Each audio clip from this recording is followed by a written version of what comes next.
Hello, everyone. Welcome to our BSc course selection event.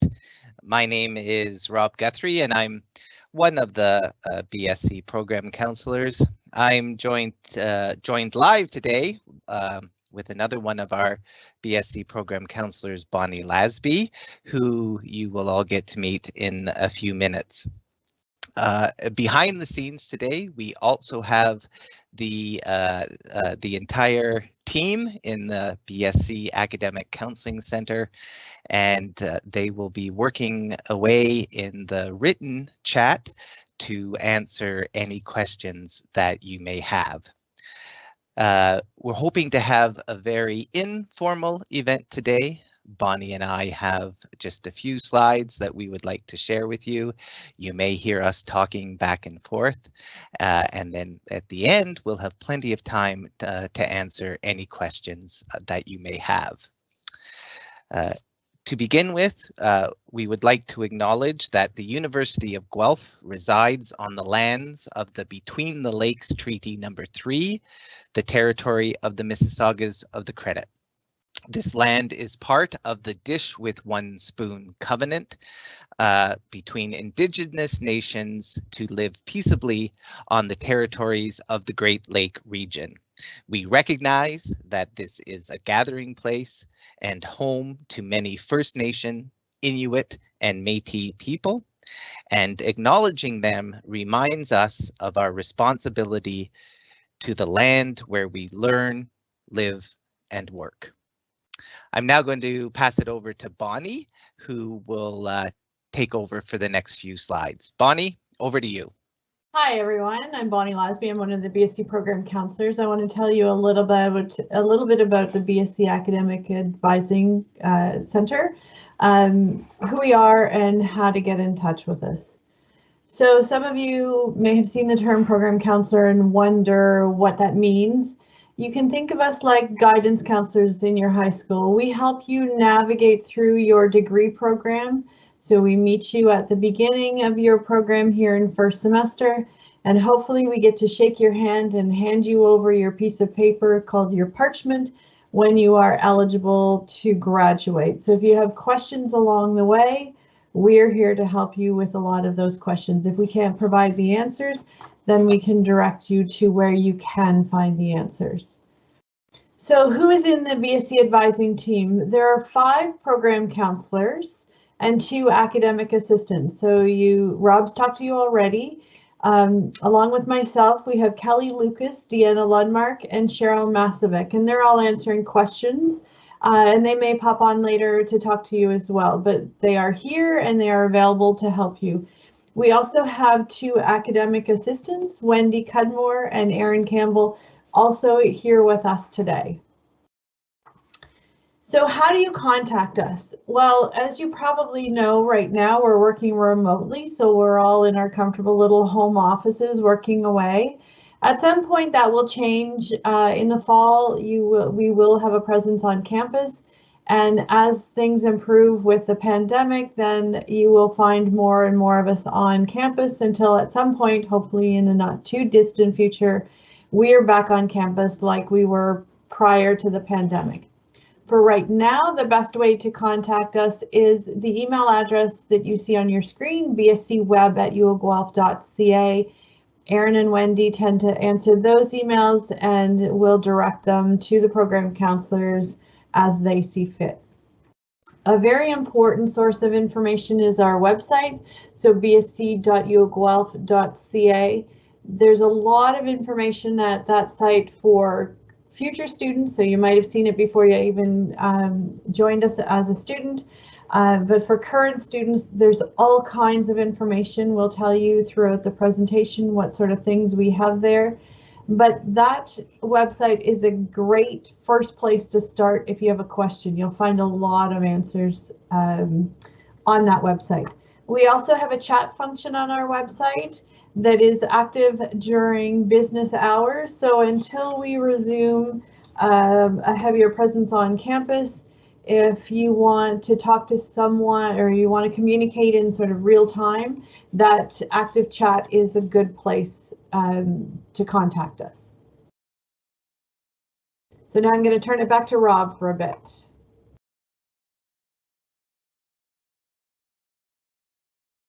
But Rob, you have to unmute yourself first. Thanks, Bonnie.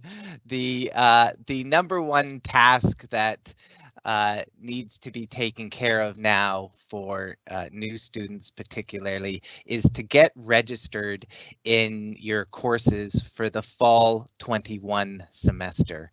So I'd just like to take a couple of minutes to talk a little bit about that process. In most cases, new students will begin to register for courses on July 15th. Now, the course selection period got underway today.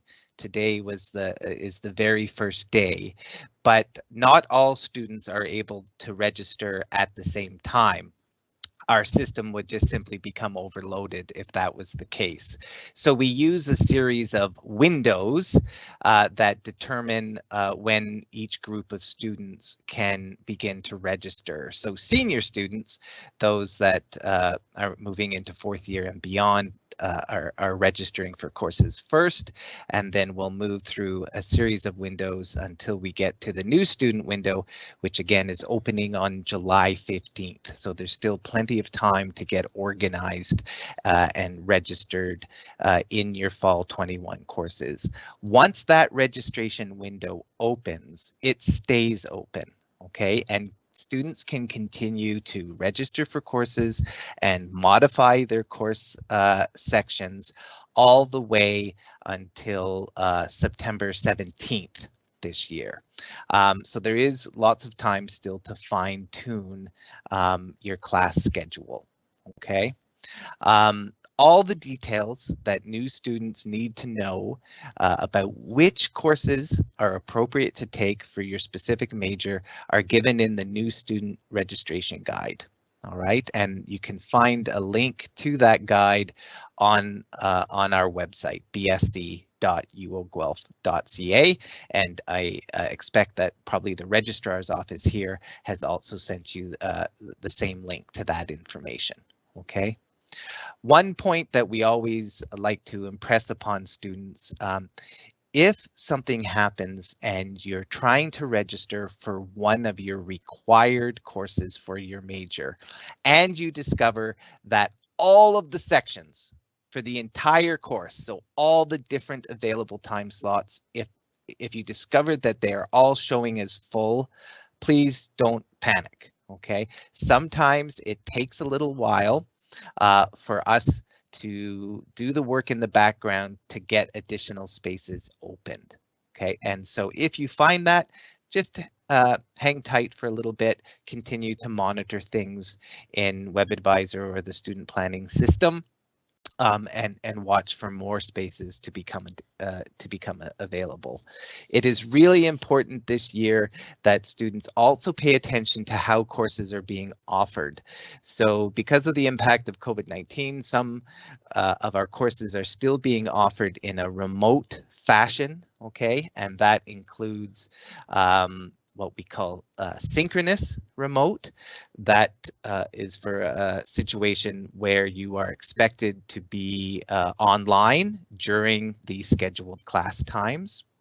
There is also what we refer to as asynchronous remote, in which basically the lectures are pre-recorded and you can view them on your own time and or complete lab work on your own time. We also have distance education courses. Distance education courses are always online, even in times before COVID. And then, of course, we are also offering our regular face-to-face courses for a number of different classes.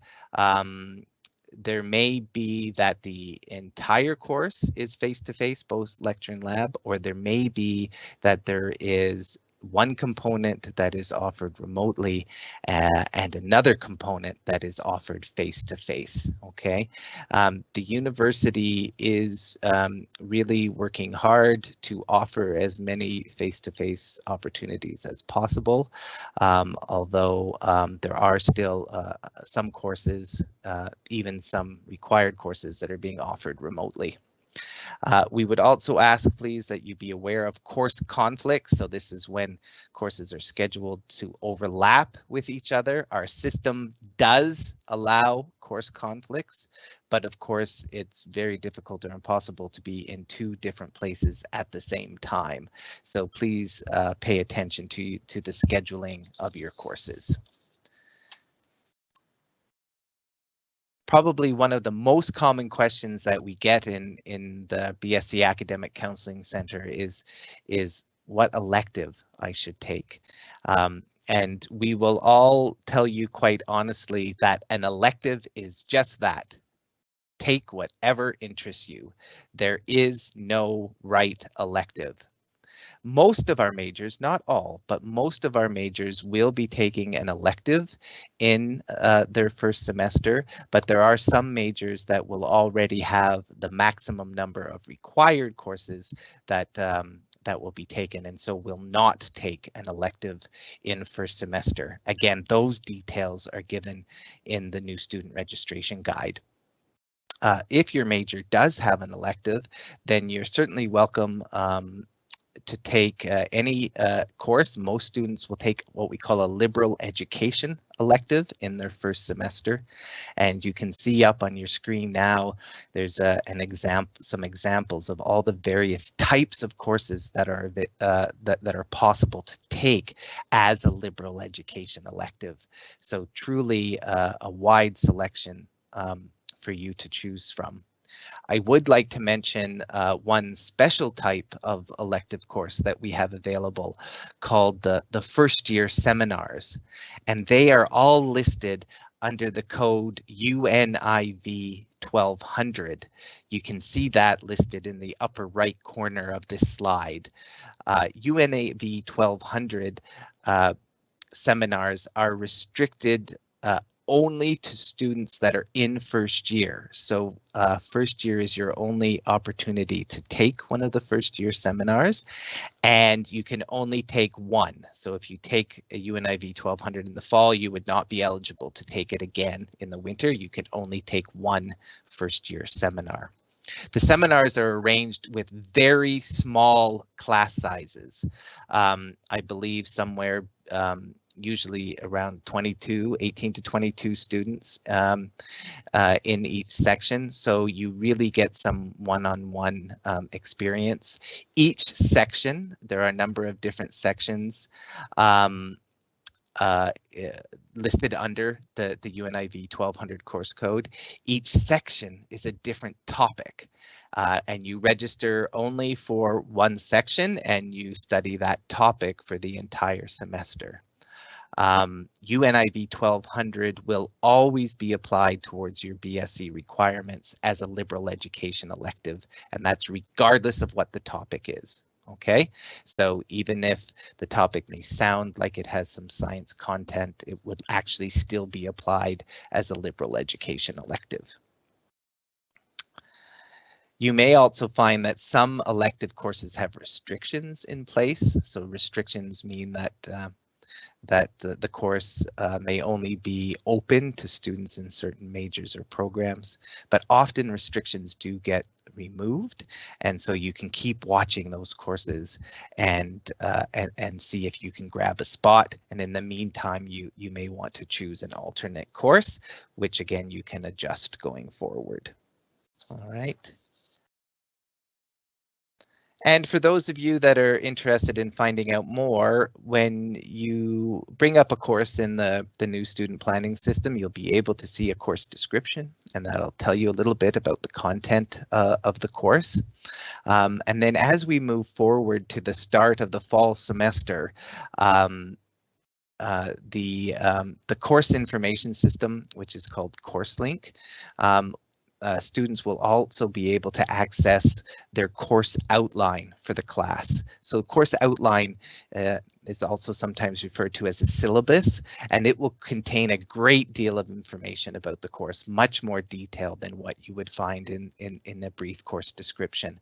And so that course outline will include such information as the topics covered in lectures, the grading scheme, and any information that you need to know about the content of the course and labs or seminars.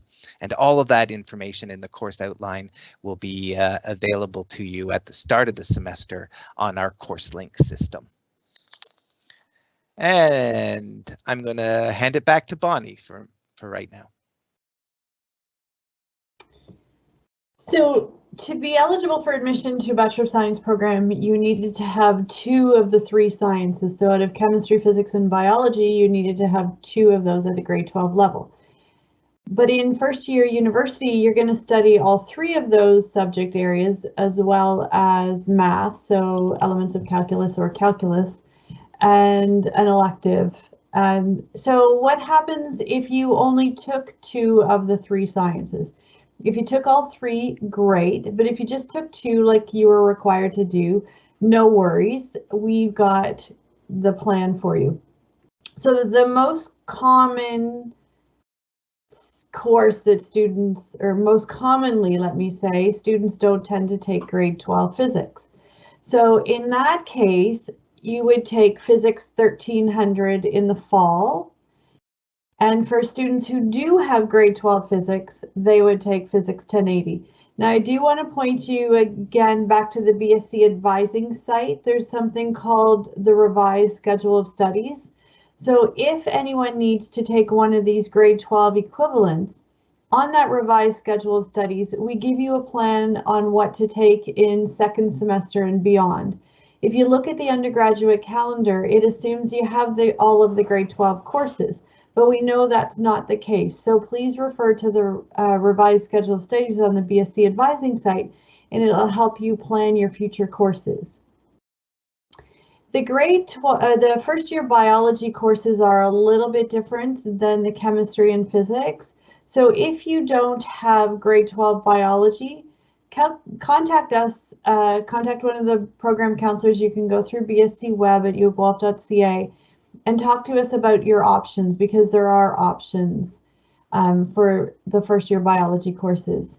Now the last one, grade 12 chemistry, you have very little chance of succeeding in first semester Chem 1040 without grade 12 chemistry. So if you didn't take 12U chemistry, then you need to take Chem 1060 in the fall semester.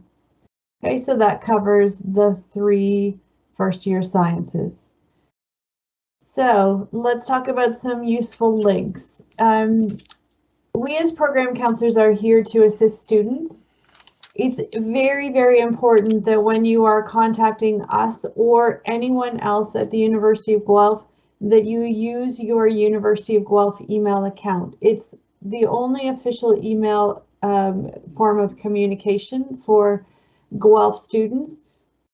You may find, not so much in first semester, but beyond that, you may find that a course you need is full and you need our help getting into a course. The only way we can help you is if you have used your University of Guelph email account. And not only that, the university sends out important information by email, so please get in the habit of checking that. Again, back to that BSc advising site, bsc.uofguelph.ca.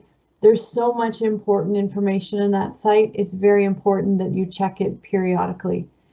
I would also recommend that you stay connected through the STARTonCampus site. They've got presentations like the one today, but there's presentations again throughout the summer to help you get set up for the fall semester and to succeed in the fall semester. So now I'll hand it back to Rob. Thank you, Bonnie. I guess that brings us essentially to the end of our slides today. Bonnie and I have tried to cover the most essential information. I've just been taking a look at some of the excellent written questions in the chat. And so we're going to sort of try to use this opportunity to answer some questions live for you as well. And so by all means, keep the questions coming.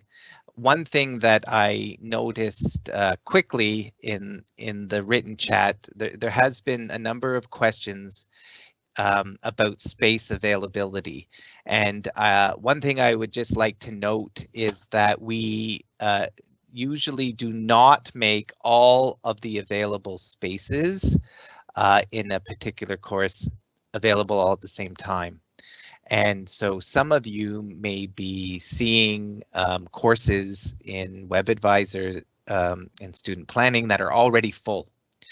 Don't worry about that. Okay, we actually still have quite a bit of time before new student course selection begins. And one of the things that we're doing by keeping those available numbers low is we're actually reserving spaces for first year students when your time comes. So one of the things that we usually like first semester new students to be aware of is that we will do everything possible to ensure that you are able to take all of the required courses for your major. Okay, obviously we have to prioritize required courses, the ones that you are scheduled to take in first semester, and so that if you were to run into an issue with course availability, that's when you can get in touch with us, or first of all, check our website to see if we have any instructions of what to do next. Okay, so sometimes when students get in touch with us wanting to know what to do about a full course, we're already working on it in the background. Okay, and so sometimes it just takes a while to come up with a solution. So if you're looking at your required courses right now, please don't be alarmed if you see some limited availability. Okay, so that was just something that that I noticed a little bit in the written chat. And so we'll continue to take a look at that and see if we can answer some questions. In the meantime, I thought it would be a good idea if I ask Bonnie a question. Bonnie is actually our co-op specialist in the BSc office, and she helps essentially with all of the majors that have a co-op program. And to be clear, not all of our majors have a co-op option, but those that do are certainly popular. And so I'll ask Bonnie. Bonnie, if you are a co-op student, or if you think that you might want to be a co-op student in the future, are there any issues that you should be aware of, especially in your first semester or first year? Good question, Rob. As Rob said, there are many majors that have a co-op option, but not all majors do. Okay, so if a major does not have a co-op option, then you can't do co-op for that major. But if you are interested in a major that has co-op and you didn't apply from high school, there is still the opportunity to apply. I would suggest you do it in first semester, as then you won't miss any deadlines. So everyone who is in a co-op program has to do a course called Co-op 1100. And it basically teaches students how to write a resume, how to conduct themselves in an interview, all those important job finding skills. And when it's scheduled as part of the courses, it must be taken in that semester. So for some majors, Co-op 1100 is taken in semester 2, which means that students need to be in that major in co-op by the end of semester 1 so they can take the course in semester 2. So as a fail-safe, I would say if you are interested in a co-op option, then start looking at the majors that have co-op and connect with us in semester 1, then you won't meet any deadlines. And just I had a quick look at some of the questions as well in the chat. So before I turn it back to Rob, I just want to mention about course load and what we call a full course load. So normally what we call a full course load, we don't always talk in the number of courses, we go by credits. So normally 2.5 credits is a full course load, which roughly translates to 5 courses. In fact, we do not recommend first year students taking more than 5 courses. In fact, we won't sign for students to take more than 5 courses. First year university is definitely different than high school, so we don't want you overwhelmed. Now, having said that 2.5 credits is normally 5 courses, that's not always the case. Some majors will come across courses that are a full credit. So for instance, if anyone's in a chemistry or physics major and is told to take the IPS courses, they're a combination of math and physics. They're worth 1 full credit. So a student in a physics major who's doing IPS 1500 will only do 4 courses, but they will still have a full course load, okay? So just keep that in mind, that a full course load is 2.5 credits, which is normally 5 courses, but maybe 4. So now I'm going to pass it back to Rob and suggest that Rob talk to you about adding a minor, how to do it, and when the best time to do it would be. Yeah, that's a great question, Bonnie, and I actually saw in the written chat a couple of mentions of minors. A couple of things I would like everybody to know about minors. First of all, minors are completely optional. Okay, there is no requirement for a student to complete a minor in the BSc program. But minors are still popular with students, and we have minors that are available in other science subjects, and we have minors that are available in the arts and the social science and from the business areas. So there are quite a large selections of minors available. Minors do need to be declared, but in most cases, it's not necessarily something that needs to be done immediately in first semester. Many students, if you're considering doing a minor, might think about taking a course from the minor as an elective. So I'm particularly thinking about minors from the arts or social sciences and business areas, that if you thought you could be interested in doing a minor, that might be a reasonable approach to see if you want to take one of the introductory courses from that minor, just to make sure that you're actually liking the subject area and it's something that you're willing to pursue. The specifics of how your major and your minor fit together are actually fairly complex, and there's a number of rules and regulations that need to be followed with how the major and the minor exist with each other, including rules that limit the amount of overlap between the major and the minor. So essentially what that means is you cannot do majors and minors that are too similar to each other. And that's where our office comes in. So we spend a great deal of time meeting with students and going over requirements for majors and minors. And so that's something that you can do. If you're very keen on doing a minor in a particular area, by all means, you can set up an appointment with us during first semester or second semester, and we'll go over those requirements with you. But it generally is not something that we need to be overly concerned about immediately now, especially in the rush as we approach the beginning of the fall semester. It's something that takes careful planning, but we can work out most of those issues as we go forward. So again, minors are not required, but they are popular. And so if it's something that you're interested in pursuing, that's something that our office can certainly help you with.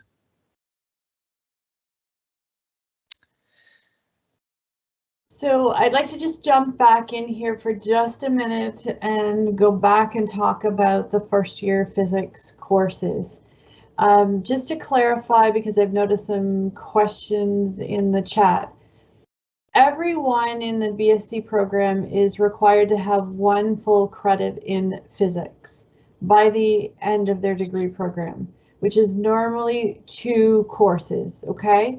So if a student has 12U physics, they do Physics 1080 in the fall and Physics 1070 in the winter. If a student does not have 12U physics or even 11U physics, then they do Physics 1300 and Physics in the fall and Physics 1080 in the winter. So there was a question about Physics 1300 being required, which is not the case. It is the course for students who don't have 12U physics, okay? And actually we check for prerequisites. So if you took physics in grade 12, you are expected to be in Physics 1080 in the fall, and we'll be checking that. And if you're in the wrong course, we'll let you know. So again, Physics 1300 is not required for everyone. It's only for those students who don't have 12U physics. And I will turn it over now to Rob again. Yeah, thanks for clarifying that, Bonnie. It's really important that everybody understand which physics courses to take, and that either way, whether you have grade 12 physics or whether you do not have grade 12 physics, you will be taking 2 physics courses for your BSc first year physics courses for your BSc requirements, or 1 credit worth. One of the questions that we get quite a lot from students in a number of different majors is those that are interested in applying to the Ontario Veterinary College into the DVM program. And I know this is particularly popular for students in many of the majors on the biological science side of things. So I'm going to ask another one of our program counselors, Deanna Lundmark, if she'd be available to come on live here and just give us some general information that potential DVM students may be interested to know. So Deanna, if you're there, I will pass that over to you, please. Hi, Rob. Yep, I am here, one of the more silent partners of the event today. I've been helping to address some of your questions in the chat, but yeah, absolutely happy to give a teeny bit of info about DVM, because we know that it's certainly a very popular destination for students coming into the BSc. I think that the most common question that I get is, what is the best major? What is going to give me an advantage? Now, while it is true that many students who plan to apply to the DVM program down the road will be in one of our great animal-related majors, in the BSc, that could be animal biology, zoology, marine and freshwater, or wildlife. But that's really just because of personal interest. You know, people that want to be vets down the road want to study animals, and they want to do that right away. So that's absolutely fine to do, but is it required? Absolutely not. Does your choice of your major affect your ability to apply, affect how competitive you are in the pool? Not at all. Any major in the BSc will give you access to the courses that you need for the DVM program as prerequisites. There are only 8. It's not too much to ask for. You will be eligible to make your first application to the DVM program when you've started semester 5. Okay, semester 5 is going to be halfway through your 3rd year.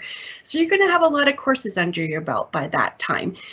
So 8 prerequisites out of all of those classes that you will have done. So what your academic admission average is going to be based on is actually a pretty small snapshot of what you will have done up to that point.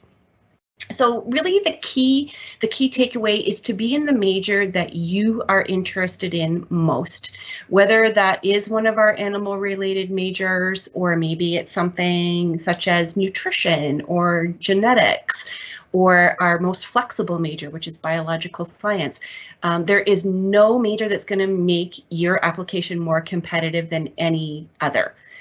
No preference whatsoever given to your major program. So just pick what's best for you. And anytime you have any questions, don't hesitate to reach out anytime along the way. All right, I'll turn it back over to Rob and Bonnie, unless there are any follow-up questions about DVM that I can answer.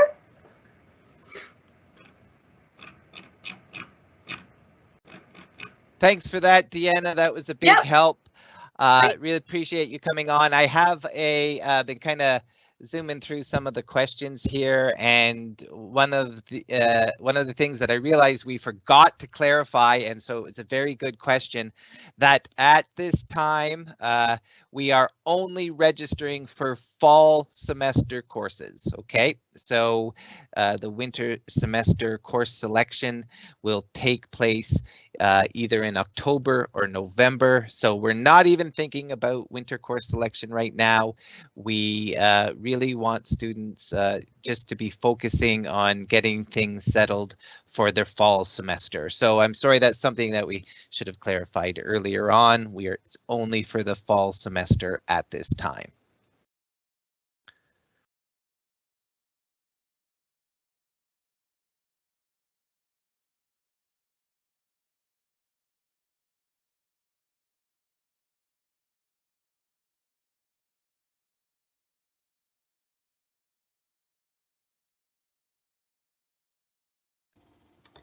I noticed a question about a schedule. So when you plan your courses, so if you have a course at a specific time, that time is going to remain for the entire week.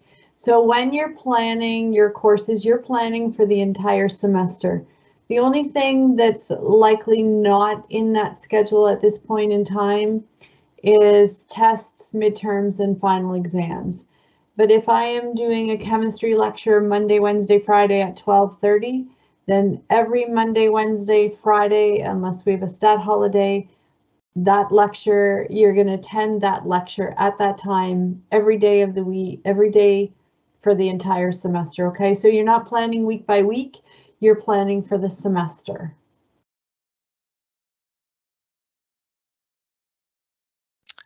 And Bonnie, I just see another question in the chat regarding DE courses. So DE courses stand for distance education. They'll often be labeled as DE01 or sometimes DE02, and those form part of the course code. And the question was related to the class times being to be determined, and that's correct. Okay, so distance ed courses are always taught online. Okay, even before COVID, and they have no scheduled class times. Okay, so distance ed courses, you work through the material essentially at your own pace. It's done using the same course link system that is used for other courses as well.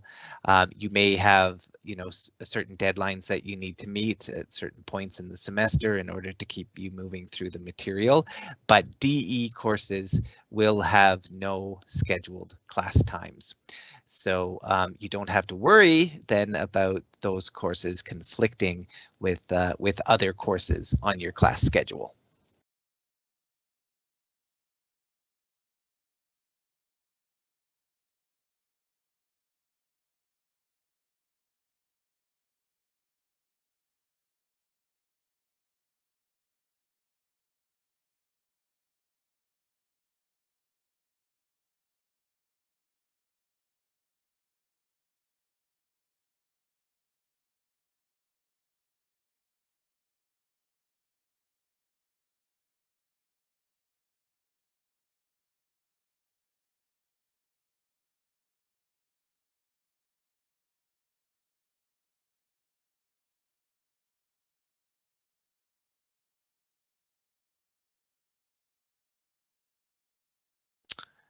I also see a question in the chat regarding transfer credits.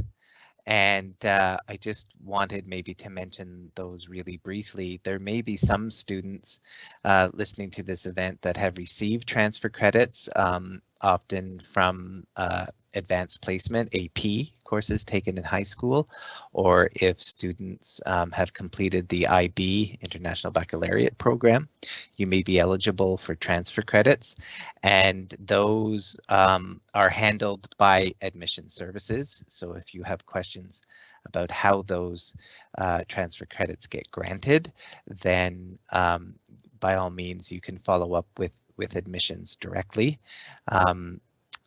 Transfer credits can be used sometimes in place of required courses, so you would actually be granted transfer credit for the specific required course. And in other cases, transfer credits can only be applied as electives. If you have any doubt about whether you will be receiving transfer credits for any of your required courses, it's better just to assume that that they will be used as electives if granted, and just at this point go ahead and register for all of your required courses as normal. Okay. The other issue, just to point out with transfer credits, is if they are already posted on the system for you, then you may actually start to register a little bit earlier. You may actually start to register the day before, but it would depend on the number of transfer credits that you have. Okay, and if you have any questions about how transfer credits would be applied towards your degree, well, you can always get in touch with us and we'll point you in the right direction.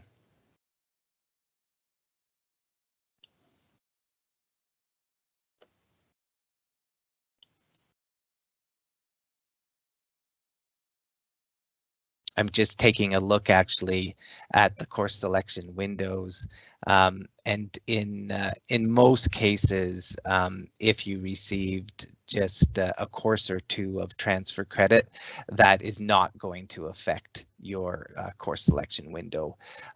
You would have to have 2.75 credits or greater in order for that to affect your registration window. So in most cases, it will still be Thursday, July 15th, when the course selection window will open for new students.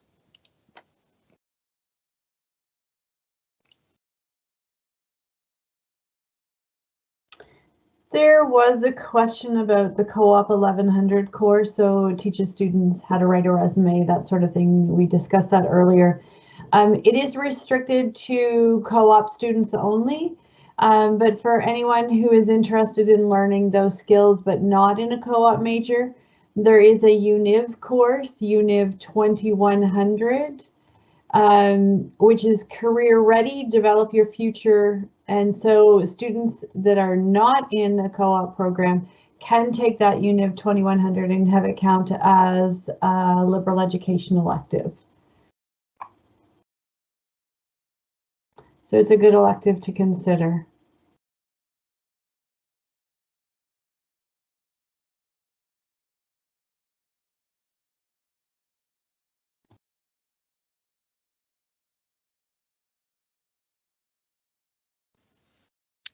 And just as a follow-up question to Deanna's information that was provided about the DVM program, I have a student or somebody in the chat there asking about where can they go to figure out the specific required courses. And the vet school has lots of information on their website for potential DVM students. So if you just Google OVC or the Ontario Veterinary College, it will take you to their website, and there is lots of information there about all of the details that potential students need to know. In general, though, there's really nothing that you can do wrong, so to speak, in your first year.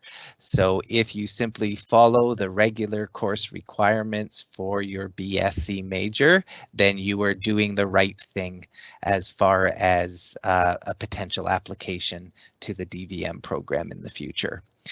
One of the important qualifications that the DVM program has is that you take 2.5 credits per semester, so a full course load, as that's one of their admission requirements. I might also add, if there are any students in the biomedical science major or students that are wanting to apply to switch into the biomedical science major at the end of first year, it is also important to remember that a full course load, so 2.5 credits, is required in both the fall and winter semester for the students, first year students in the biomedical science major must take that course load in order to continue. And the same is true for students who want to apply to switch into biomed. So that full course load is an important component.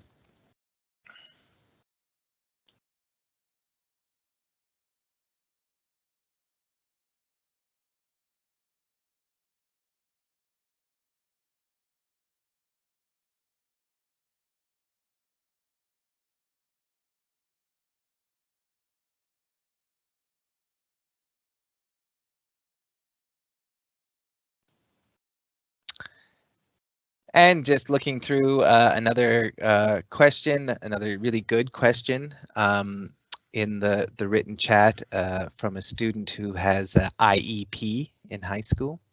And so if you have an IEP, we would strongly encourage you to reach out to the good folks at Student Accessibility Services.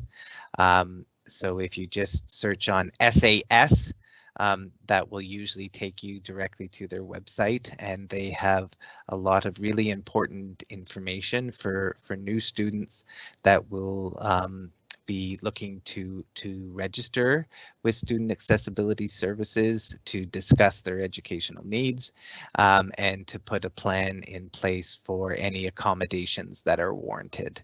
So that's not something that's handled directly by our office in the BSc Academic Counseling Center, but please do reach out to Student Accessibility Services on the best approach on how to go forward.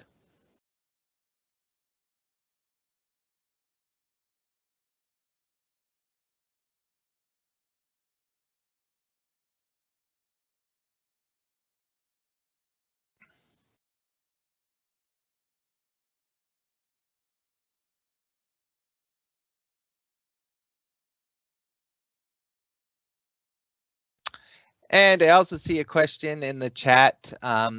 There is mention, I know, on our website that after a certain date, students must ensure that their final exam schedule also remains conflict-free. Okay, but during the initial part of the course selection period, the final exam schedule is not yet posted. It hasn't even been created yet. Okay, so at this stage in the game, you do not need to worry about your final exam schedule. Okay, the final exam schedule, though, will be created at some point in August. Okay, and if you make changes to your course timetable, to your course selections after the final exam schedule has been created, at that point, it is then your responsibility as a student to ensure that any new courses you add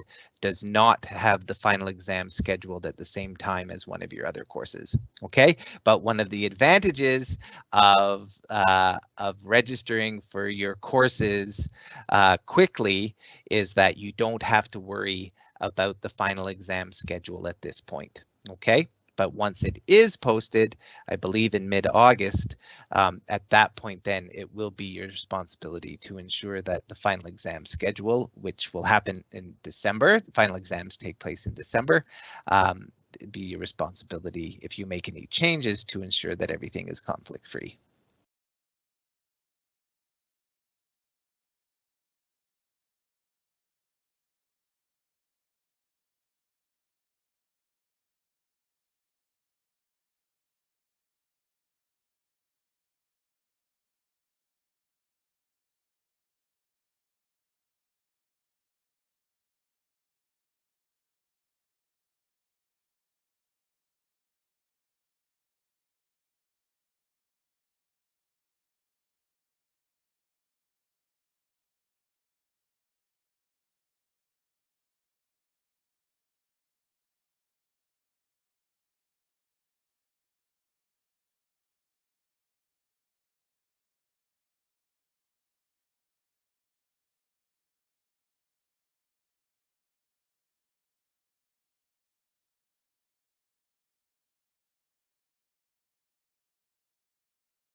I just see another question in the written chat about why do some courses have lectures scheduled 3 days a week and other courses or even other sections of the same course may have lectures only scheduled 2 days a week. So that's a very good question. And the answer relates to the length of time of the lecture.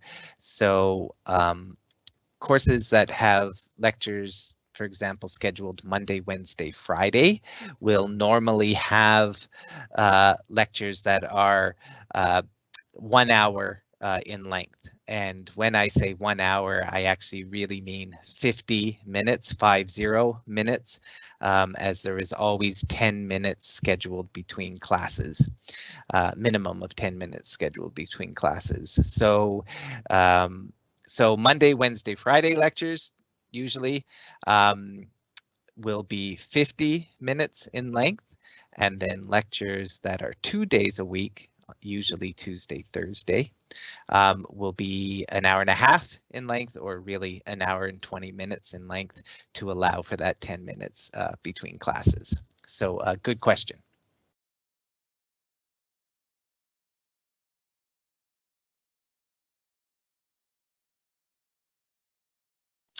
I also see a question, is there a chance that some courses that are currently scheduled to be remote, like for example, Chem 1040 is virtual, and the first year biologies, or sorry, some of the first year biologies, I believe biology 1070 and biology 1080 are virtual. And so is it possible that those will suddenly change to be in person only? And that will not happen. Okay, so it's not that all of a sudden the university is going to require students to come to campus for face-to-face components that otherwise were planned to be virtual. Okay, so again, pay very close attention to how each of your courses is offered, and continue to monitor our website as well for updates. We will try to share any information that we receive about course offerings. We will try to share that information on our website.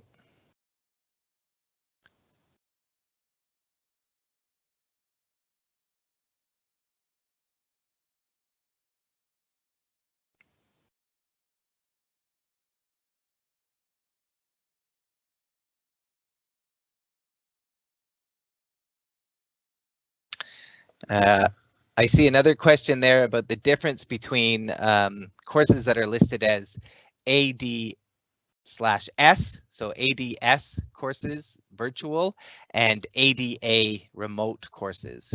So ADS courses mean that they are synchronous, okay, which means that even though they are taking place online, they are taking place during a scheduled time. And so the expectation is that you be available and online during that scheduled time. It may be possible that some professors will be recording their lectures, but that is not guaranteed, okay? And that is up to the individual professor. So a synchronous course, there is the expectation that you will be available during the scheduled time. ADAA, remote, the A means it is asynchronous. And an asynchronous course does not have any scheduled class times. So it is still being offered remotely, primarily due to COVID-19 issues. And so the course may need to have been restructured to take into account COVID-related circumstances, but there are no scheduled class times. So you don't have to be available at a certain time online for asynchronous, and that is ADA remote courses.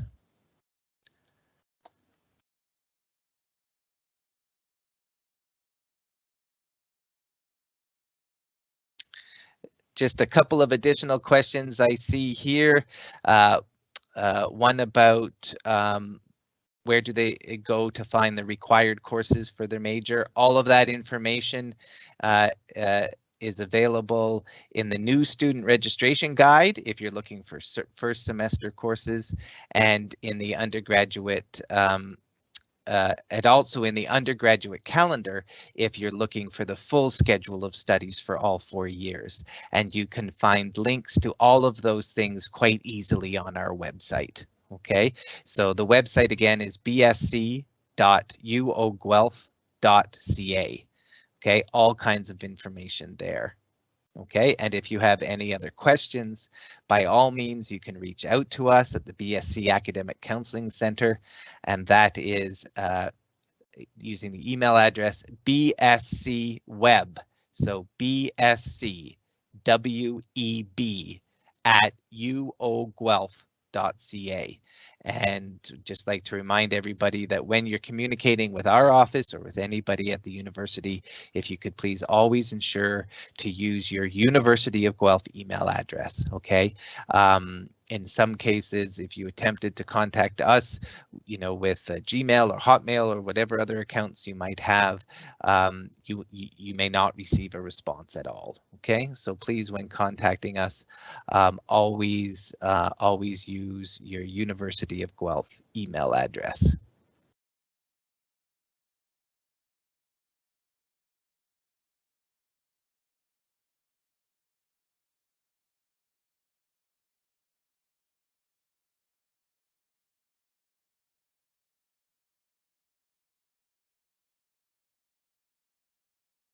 And I think we're getting very close to the end of our time today, and so we'd like to thank you for joining us. And I see a few additional questions here. But by all means, if you have other questions, you're welcome to reach out to us at the BSc Academic Counseling Center, and we will do our best to answer all of your questions. We realize that there are a lot of unknowns associated with the fall semester, and we understand that flexibility is required on everybody's part. The university is really impressing upon us all the hope to get back to a more regular way of functioning, and of course that includes having face-to-face components or face-to-face courses for the fall semester. Okay.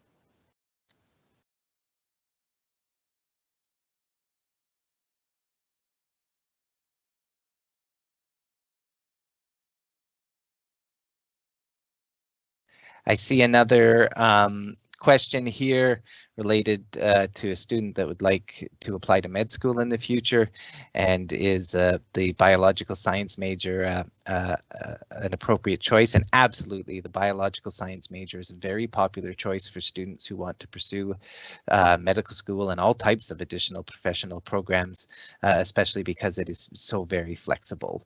So most of the med schools in Ontario, at least, do not have any particular favoritism for the major that you are in. They may require that you take particular courses in certain circumstances, but otherwise, yes, the biological science major is very popular.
And I also see a question in the written chat about restrictions, and I mentioned earlier that that some courses may have restrictions in place to make them, at least initially, only available to students in certain programs, majors or minors. And that's, of course, to ensure that students that are required to take that course have an opportunity to register. But very often, not always, but often restrictions do end up getting removed as well. And so in that cases, then they're freely available to students in all programs. If you head to our website, again, bsc.uoguelph.ca, and click on our course selection information page, that will take you to a list of courses that we're aware of that are restricted.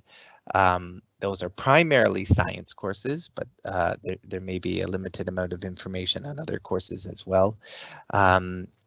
If nothing else, when you go to register for the course, it will prevent you from registering if the course is restricted.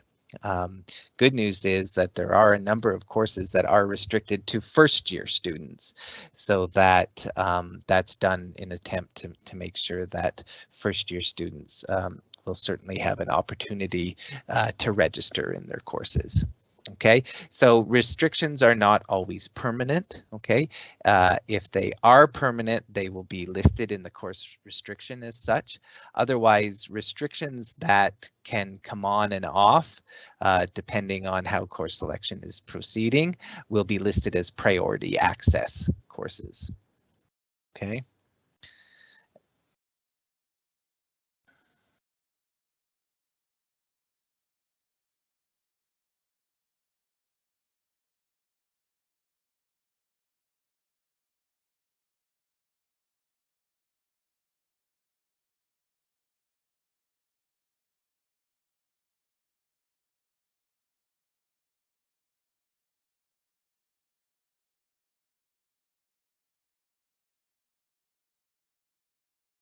I see a question about courses time slots being listed either as SEM or LEC, so either as SEM or LEC. So LEC, it usually refers to the lecture times, and then some courses may also have an associated seminar component, and that's the SEM component as well. So you should ensure that both the lecture and seminar components are conflict-free with your other courses.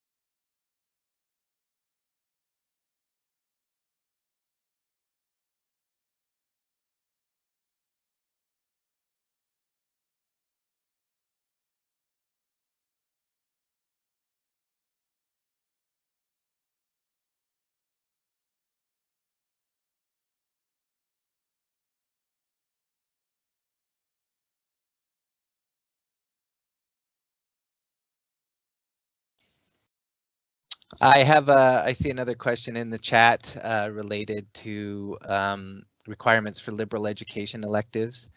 So if you're in a major that requires a liberal education elective in first semester, and that would be the majority of our majors in the BSc program, you are welcome to choose any approved liberal education elective. Once again, you can find that complete list on our BSc website at bsc.uoguelph.ca, and we've even put up a special little page that's specific to popular liberal education courses for first year students. So again, you can find the link to that page under our news and important updates section. So if you take a look there, there's some information specifically related to first semester electives, and on that page, there will also be a link to the complete liberal education list. So all courses here at the University of Guelph that are acceptable as Lib Ed will appear on that list. Many students, obviously first semester students, would be looking at taking first year courses.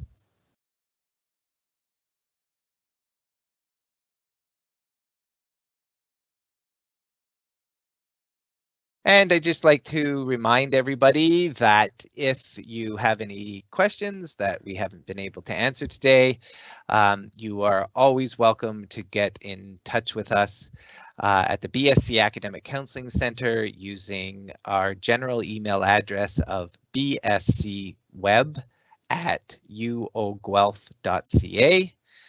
That email address is monitored by Aaron and Wendy, who will happily answer your question, or if need be, your question will get forwarded to one of the program counselors, and we'll get in touch with you, respond to you as soon as possible. I guess I would like to let everybody know that, as you can imagine, this is an extremely busy time in our office, and we are receiving a lot of email messages. We are working through them as quickly as we possibly can, but you can expect that it will take a few to several days at least for you to get a response to your particular question. Okay, we continue to work through the questions, the emails every day, and sending your email more than once will not trigger a faster response. So rest assured, we are working through those email messages just as quickly as we can.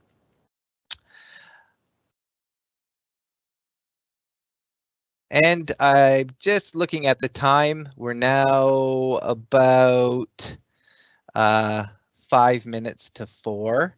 And so I will just announce that we will be ending the session at 4 o'clock today. So that gives us just 4 or 5 more minutes now to answer any questions that you have. Again, we'd like to thank you all for coming and joining us. We hope that you have found the information that we have presented to be useful. Again, at this point, our number one focus for you to number one task for you to focus on as we get ready to start your first semester is to get your required courses registered in a conflict-free schedule. And so we would always recommend that students obviously start with the required science courses for your major, and then you can work around an elective option with those courses. Okay. So that's our main focus right now, and it's our main focus on helping students at this point, is to ensure that their fall class schedules are the way that they need to be. Okay. Once you arrive on campus, if you're planning on attending in person, of course, our intent at this point is that our BSc Academic Counseling Center will be staffed in person, although only on a reduced basis. Obviously, at the university, we are very keen to be following any health protocols. And so our intent at this point, although as with COVID, everything can change quite quickly, we will at this point are intending to have our office open, and so we will be available to assist you in person on a limited basis. And in the meantime, over the summer, we are available to help you all summer long. And if you would like to set up an appointment, that can also be arranged by emailing our general email account at bscweb@uoguelph.ca, and remote appointments, we use Microsoft Teams, can also be arranged. I will warn you that we are currently booking a couple of weeks ahead. Okay, because it is such a busy time for us during the course selection period.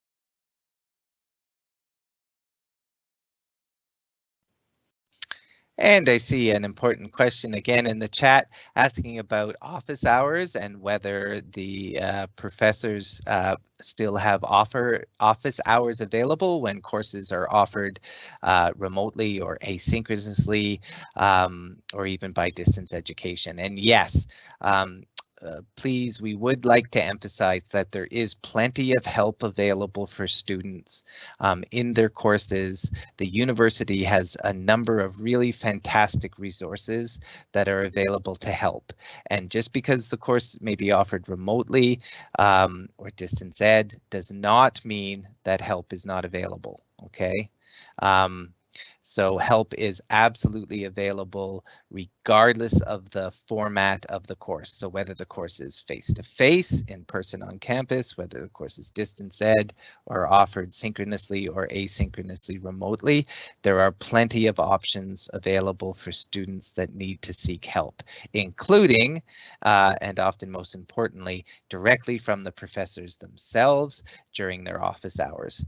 Many courses also have teaching assistants or TAs that will be available to help as well. And there are supported learning groups, which are like study groups that are organized for some courses that are available through the library. And these types of things continue to exist remotely, and there's plenty of help available. Okay, so that was a very good question. Thank you for asking that.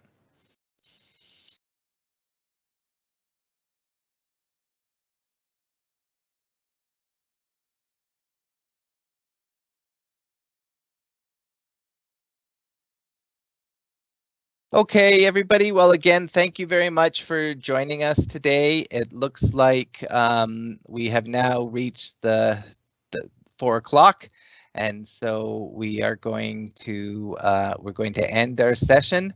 And if again, if anybody has questions that were not answered today, you can feel free to reach out to us at bscweb@uoguelph.ca. So that's BSCWEB@uoguelph.ca.